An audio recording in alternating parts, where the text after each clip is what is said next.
Tim Moore, Motorsports Today, coming at you here from the windy Kansas Speedway as we have arrived here in grand fashion just in time for the ARCA Menard Series. Lawless Allen will start on pole alongside Thad Moffitt, and boy oh boy, as it starts getting darker this evening, things will get exciting. Tim Moore, Colin Ward, Riley Ogle for you behind the camera, and I'll start with this, Colin, because we know this ARCA Menard Series, things can get chaotic. What is your expectations for tonight? Who are you looking forward to? Yeah, you're right, Tim. Chaos, name of the game here in the ARCA Series, especially at a track like Kansas. Windy tonight, going to expect a lot of chaos. I'm looking at Isabella Robusto tonight, a defending pole sitter of this race last year. I think she's going to have a good night. On my end, I'm looking at William Swallow. She's had a tough season in the Xfinity Series in his rookie campaign. Gets a week off here today to kind of readjust himself, get an experience at a track he has not been to yet. I think William Swallow is going to be a fun one to watch to try to pick up a major win that could help build his momentum. But Colin, let's move on. Let's talk about this weekend and the remainder, the Truck Series, the Cup Series race. What are your expectations for this weekend? We have a night race tomorrow again as well, and a Cup race in the middle of the day. So much going on. What are your expectations? Yeah, I think tonight's race is going to be a lot of fun. I think tomorrow night, Truck Night in America, Saturday Night Lights here, I think that's going to be electric, but I'm really looking forward to the Cup Series race on Sunday. Last year's race here, arguably the best race that we've ever seen. Closest finish in NASCAR history was the cherry on top of that race. I want to see if we can replicate that kind of excitement on Sunday. And I think it will be exciting. Let's also see if Christopher Bell can continue his pole streak here tomorrow, but you'll have to wait for that. However, from Tim Moore, Colin Ward, we also have a special thanks to C3 Skids. C3, thank you so much for hopping on board with us this weekend and supporting our media coverage. We will not let you down. As well as Riley Ogle behind the camera. Stick with us all weekend long here on Motorsports Day. We're going to have action for you from start to finish. Friday night was indeed ARCA night in America, and one team that really impressed was Rev Racing. Lavar Scott scored a top 5, Lanie Buice a nice save and a top 10. They both spoke with Colin Ward. So Lavar Scott, you are the model of consistency. You live in the top 5. How do you just keep doing that race after race after race? Well, I think when you come with a really great team like we have, it's kind of what we can do. We want more pace, but we still bring a lot of speed, so it's pretty, I don't want to say easy, but we're good in that 4th to 6th place range, and we're just consistent. When the tires are squealing and you're like, uh-oh, this thing might get away from me. Yeah, I was a little worried there for a second. I thought I was going to take the wall down, honestly, but I did my best in what I've learned and enjoy track racing and just try to keep it together. So I ended up keeping it out of the wall, and again, like I hate it for Isabella. I hate that she ended up being in the wall. Super sorry for her and their whole team and all the hard work that goes into the weekend for them. You talked to our Eddie Kalecki earlier on in the week. We're from Motorsports Today. Overall, your first time now at the bigger tracks. You got to do Rockingham before. You mentioned the G-forces to Eddie earlier on the week. Did any of that surprise you, and what was it intimidating in their laps? Honestly, I feel like this track felt a little bit slower than Rockingham. I feel like Rockingham was so small and tight and the walls were so much closer there that felt like the G's were a little bit stronger and we were rolling a little bit faster. So definitely this place, like I said, a little bit, the air is important here. So I feel like that was the biggest learning curve today, was trying to figure out how to race these guys side by side, and so super thankful for that. But I had a great time today. I'm really thankful for the opportunity, and we'll just continue to push forward and continue to get strong finishes. 2014 ARCA champ Mason Mitchell was back in the saddle for just his 3rd ARCA start in the last 7 years, and had a chance at the end, but couldn't get it done. Getting going there, especially on the restarts on the high side, did that surprise you a little bit there towards the late portions of the race, or did you kind of learn early on that it was going to be difficult? It's surprising how easy it was to switch tires, just because of all the film, so I didn't watch. It didn't look like they did that much, but I feel like we all did tonight. Yeah, just timing issues and stuff. But whatever lane the leader's not in, you're kind of just. What's kind of going through your mind? Because obviously not many one-lap restarts here, at least to start off the season. So what's going through your mind there towards the end? I've done a few back in the day, so I was kind of used to it. They're always excited, as long as you're on the good end of it. But in the aforementioned one-lap restart, it was the man from the short track scene, Brandon Butterbean Queen, the Daytona winner, who scored another ARCA victory at Kansas. You had mentioned your truck experience. How much did that help you here tonight? And obviously, the last time you were here, it was really windy. Tonight, not as much. Were you surprised at how different at least the handling felt throughout the evening? Yeah, I really was. Like, we struggled in that truck race with balance all night long, and I don't really know what I need to win on these types of tracks, just because, I come from the backyard cornfields racing. So, I mean, I'm not used to being at the big stage. So tonight is such a big night for me moving forward, because now I know what I need to win races when the sun goes down. I know what kind of balance change I need. So it's kind of like my late model days. It took me a while, and once I figured it out, like, I was able to really win some races. So I think just the truck race definitely helped, but it's still a little different because, like you said, weather conditions are different, and it's an ARCA car. So, And I'm wondering, because at one point in that first half, you were about, I think it was 2.5 seconds off the lead behind William. What is it that you learned? Is there something maybe that, you saved your tires a little bit better with the short track experience that got you back to him to ultimately pass him on the inside? Probably a never give up attitude, and Derek Nealon doing such a good job spotting. But I truly think in my late model career, I've always had that mentality, like, just keep finding a way. I mean, the worst case that happens is he beats me. He's already beaten me. Go to searching, and I really found a line down in 3 and 4 where, like, I was really good on the bottom tonight. Like, I used the top to run him down a little bit, and then, like, I ended up going back to the bottom, and I felt like I was probably the best car wrapping 3 and 4. 1 and 2 could have went either way at times, and then, I found that following William, and then you never know what kind of changes they're going to make, because they're going to get better throughout the race too. But learned a lot about pulling them back on the side draft down the backstretch, and just making smart decisions, smart moves. We don't need to get in a wreck, and we don't need to tear up equipment, and you got to be at the end to have a shot. And if I wreck on lap 40 trying to chase it down or side draft him, I'm not sitting in here. Then it was on to the Craftsman Truck Series. An expected favorite was Corey Heim, but he ran into some trouble throughout the race, but still recovered for a top 5 finish. Heim spoke about that and his expectations heading into his first Cup start of the season later in the weekend. You show just how great you guys are at the mile and a half package, considering the fact that last time you were in Kansas, you passed nearly everybody to win, and now today, again, I know it's not what you wanted, but big points day, championship, big picture, it just shows the strength that you guys have here at tracks like this. Yeah, the speed's certainly there. In hindsight, just got to execute better. That last penalty on my part there, just got to look back at that and just pay more attention on my part on the restarts and understand kind of the situation, and maybe just kind of tone it back a little bit.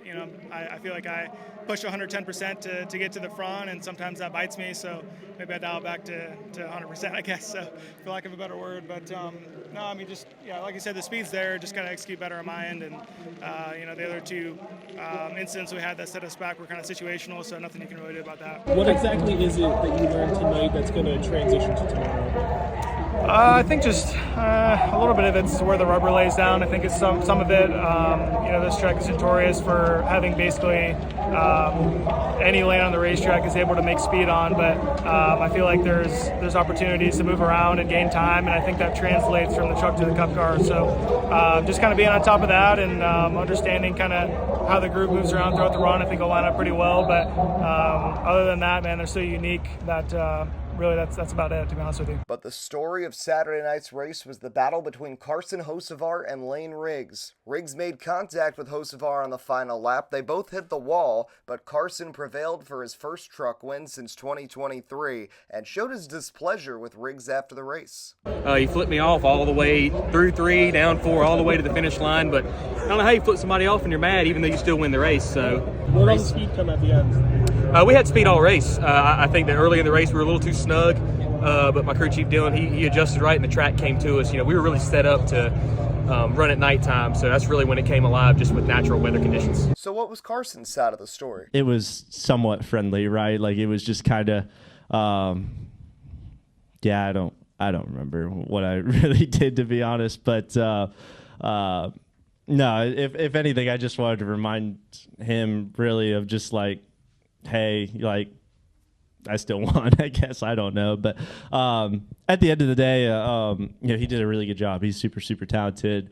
That group built a really, really fast truck. I remember watching Zane go on to win against us in that truck. And, I mean, it's it's all harm, no foul. And, I'm sure my bird is real small compared to just hitting contact. So it's all friendly. And when I see him, I'm sure we'll laugh about it. On to the Cup Series, a Spire Motorsports driver remained the focus, with many people still wondering about Michael McDowell's questionable block on Joey Logano looking for the win last Sunday at Texas before he ultimately crashed. Despite what happened, McDowell has no regrets. You'd mentioned earlier in the week that perhaps you would have maybe approached racing the 22 down the backstretch a little differently. I'm just eager how you would have maybe changed that approach. Would you have run it out now? No, I would have changed just moving up into his lane, but the thing that's hard for the outside to see is if I run the top there, he pulls down on the bottom. And we're side by side anyways, and I didn't want to be on the outside of 3 and 4. We all saw how treacherous that was. So, I made my move to the bottom intentionally, hoping that I would be able to choke it off maybe one more lap and then try to just mirror drive him at that point. But being that he was 2 or 3 car lengths back, it really wasn't an opportunity for me just to go into his lane. It's easy to do when they're right on your bumper. You can just follow them. But with that gap, he could pull down and make his move.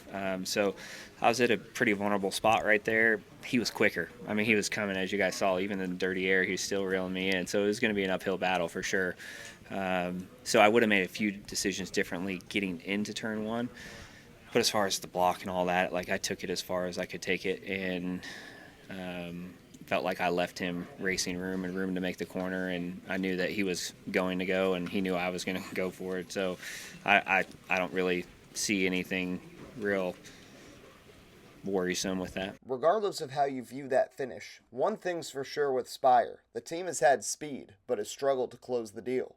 Obviously, you guys have had that speed, but from the organizational standpoint, does it get a little bit frustrating not getting the consistent results, knowing that you guys have been there every week? And what do you also feel maybe you guys are missing to get that consistent result? Yeah, I mean, it's not good.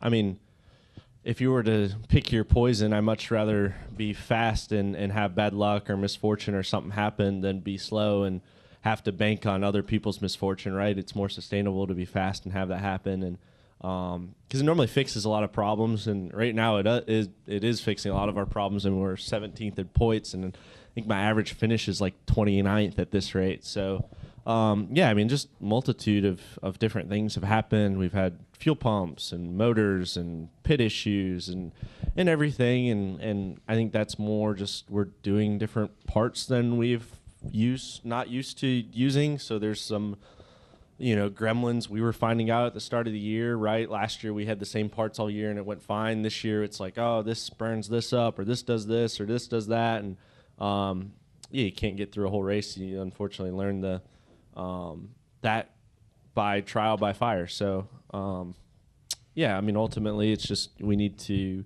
do everything in our power not to take ourselves out or put ourselves in a bad spot, because the universe right now is already doing that for us. So we just got to not, compound those or get too aggressive and make a mistake when we get put back there or something happens. Speaking of missed opportunity at Chevy, it was a prime chance to win at Texas for Alex Bowman as well before the race went south. He spoke about that, his aspirations for Kansas Speedway, and more. Yeah, I don't think you don't get many race cars like that, right?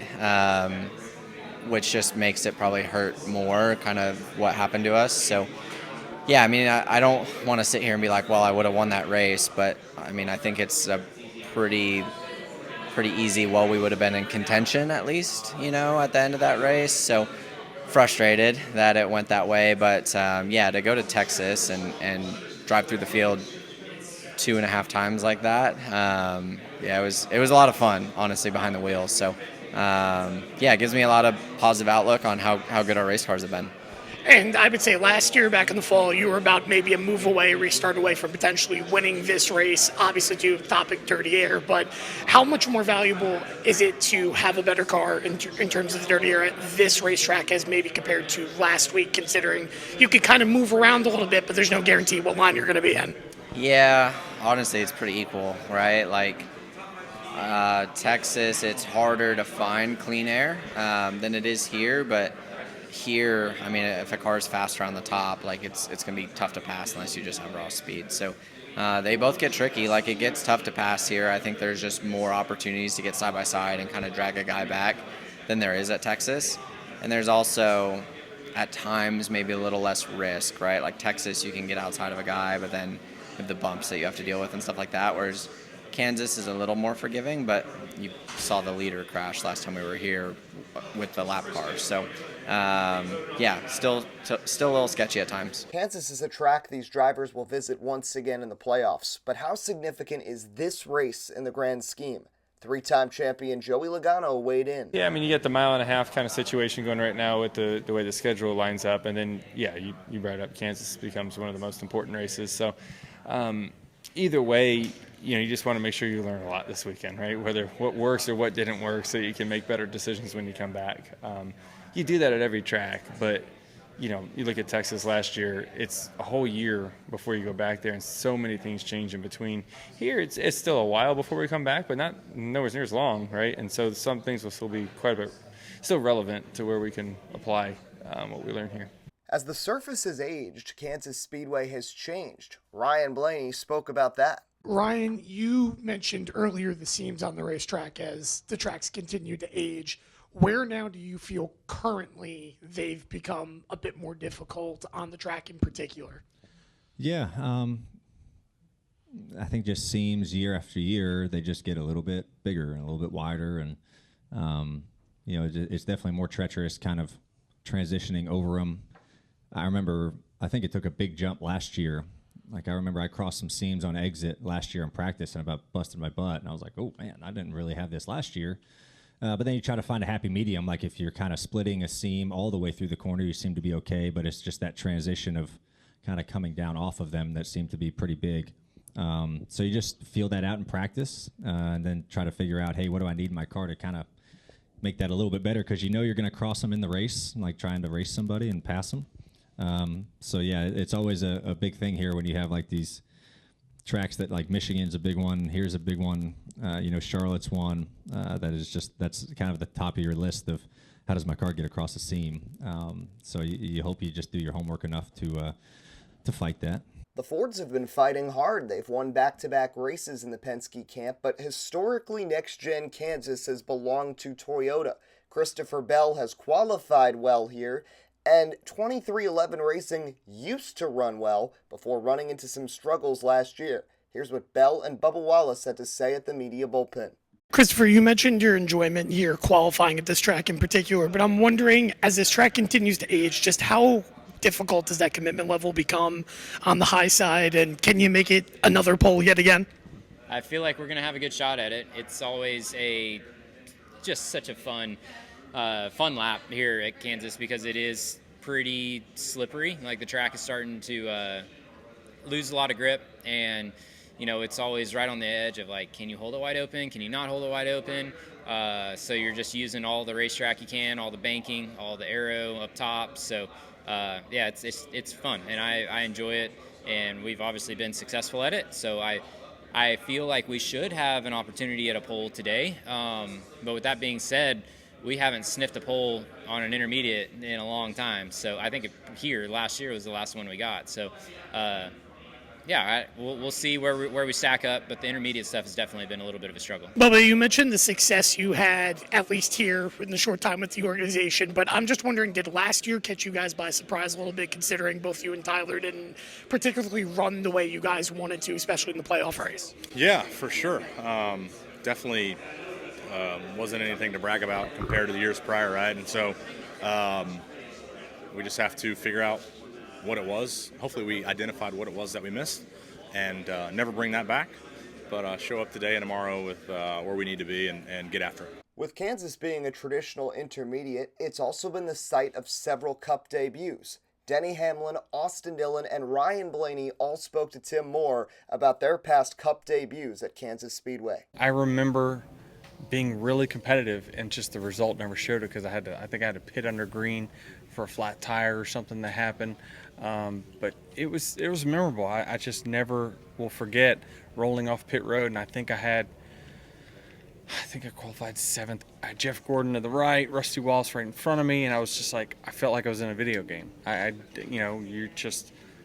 you're around all these iconic drivers and paint schemes that you watch for so many years, and so it was very surreal for me.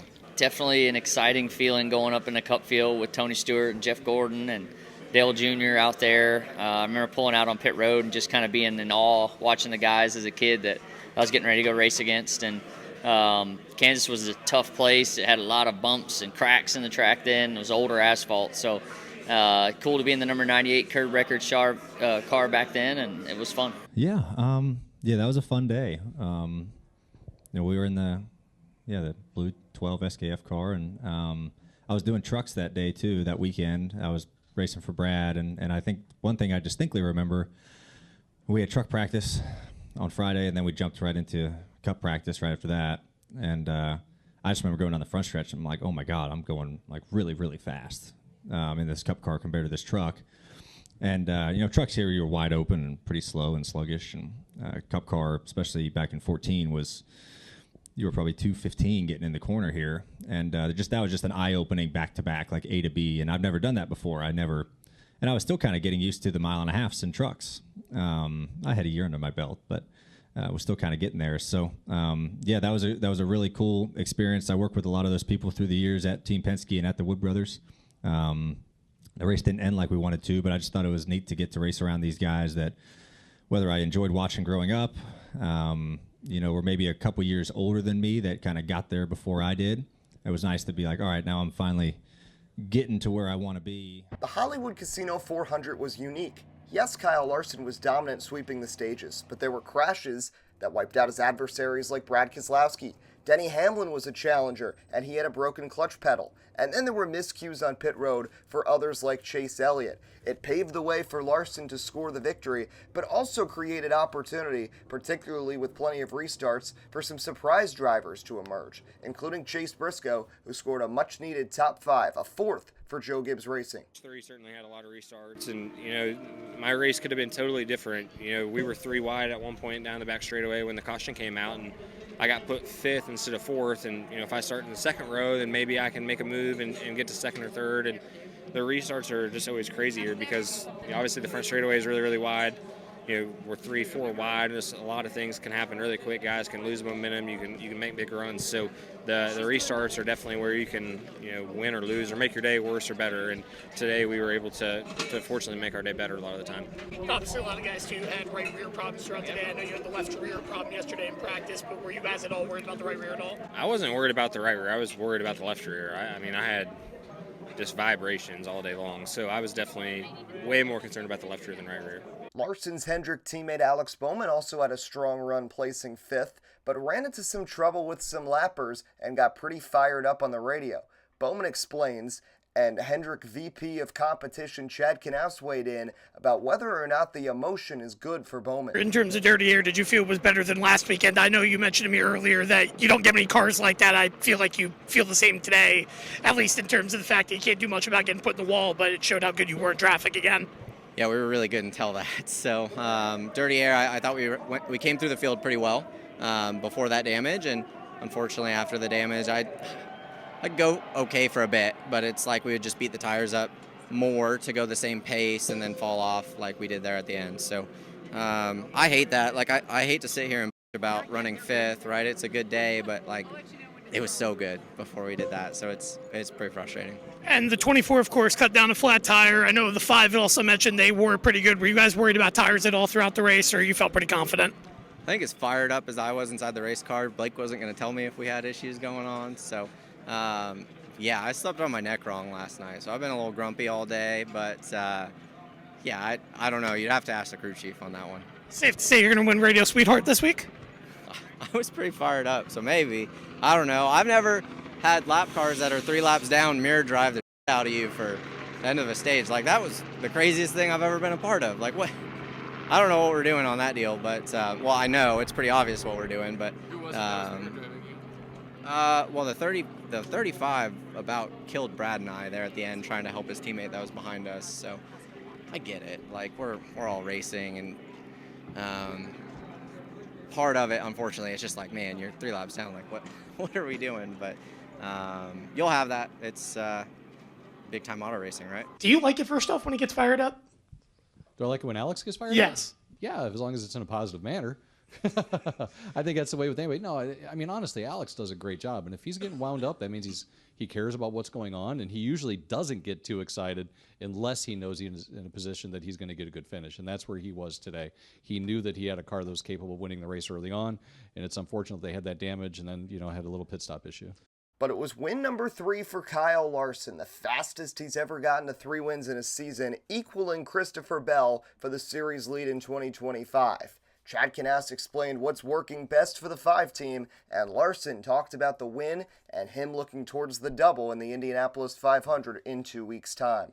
Looking at Larson, this is the fastest rate in his career, 3 wins in the first 12 races. What makes this year in particular different as compared to maybe past years in terms of that early success? This guy's making all the difference in the world. Obviously, I've mentioned it, I don't know how many times in here, about the preparation of the team and the way they approach a weekend. And when you're able to show up with good race cars that are competitive straight out of the gate, and you have the communication level and the detail that these guys put into it to be prepared, those opportunities show up more often than not.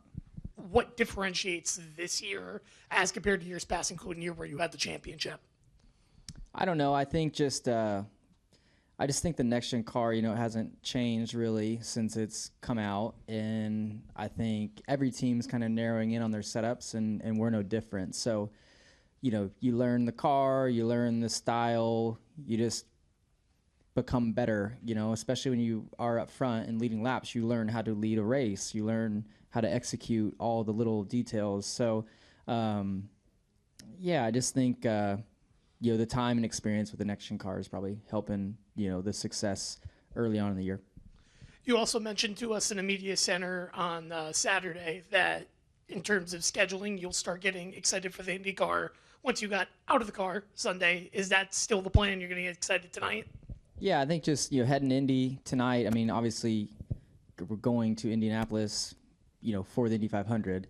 But still, I am running a race tomorrow, so I'm probably going to think more about that tomorrow than the IndyCar. But, it's going to be a fun 2 weeks. I look forward to working together with the team, Ed McLaren, and learning the car more, trying to narrow in on our balance, and just trying to have a smooth, couple weeks like we had last year and execute like you would in any race and try to be in the hunt at the end. Tim Moore, Motorsports Today, coming at you here from Kansas Speedway. And boy, oh boy, was it one spectacular race. Kyle Larson swept stages 1 and 2, lost the lead for a little bit after a Chase Elliott bad pit stop, and a great pit stop for Kyle Larson.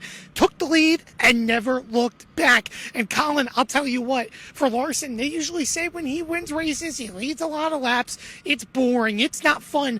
But this was a dominant race today from Kyle Larson. That was fun, and there was a lot of opportunity for guys to win today. Well, yeah, Tim, it was certainly interesting. I have 3 things going through my mind. First, what if Brad Keselowski didn't blow that tire? Brad Keselowski looked like he was the only guy who could challenge with Kyle Larson today. Yes, that Brad Keselowski, who's been struggling all season and most of last season, looked like he had winning pace today. Unfortunately, blew that tire, crashed out early. Then I think, okay, what if Chase Elliott never had that bad pit stop? Chase Elliott was then the other guy who looked like he could challenge with Kyle Larson, got mired in the back of the pack, never could recover. And then the third thing, what if I told you that NASCAR doesn't have a problem with the next-gen car, it's actually a problem with the drivers, and in a good way. They have a lot of talent. Kyle Larson, he did it at Bristol. He did it today. He knows how to dominate races. I also think of William Byron at Darlington. Didn't get the win, but he also had a really dominant performance. These drivers can just put good races together. And Colin, you bring up a very good point. When you look out in the top 5, Christopher Bell, championship favorite. He comes home second. Didn't have the best day, but he was there when it matters. Ryan Blaney making big passes on the long run, utilizing the bottom, something he has done all season long. In turns 3 and 4, makes a big pass, puts himself in the podium spot.